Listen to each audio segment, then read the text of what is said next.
Dachka. Yes, Dachka. Urkuitei. Dachka. Urikutsvaga shamwari yako?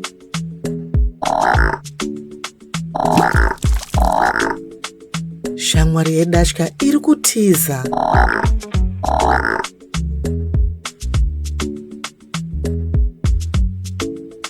Iri kutyei?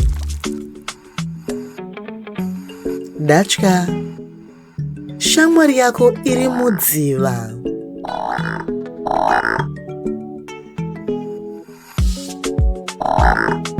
Dachka,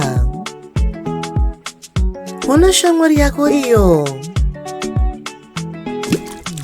Iri kutizei? Shamwari yaDachka iri mudziva.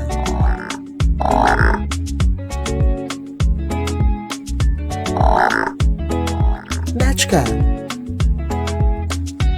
shamwari yaDachka iri kutya. Iri kutyei?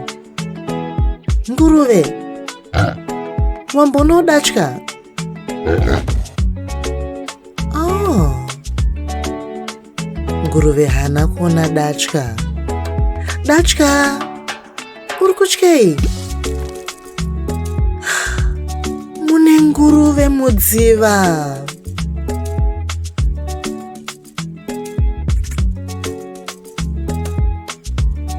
Dzivero nderaDachka.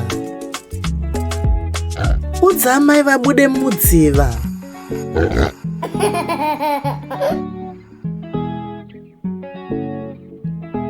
Dachka. Dachka ari mudziva.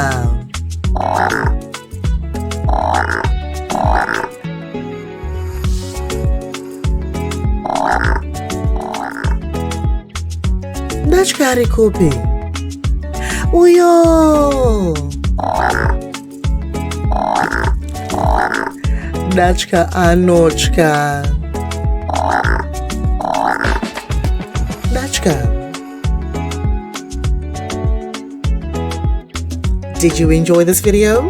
Then don't forget to follow, like, and subscribe to Saruru Kids today on YouTube and on YouTube Kids.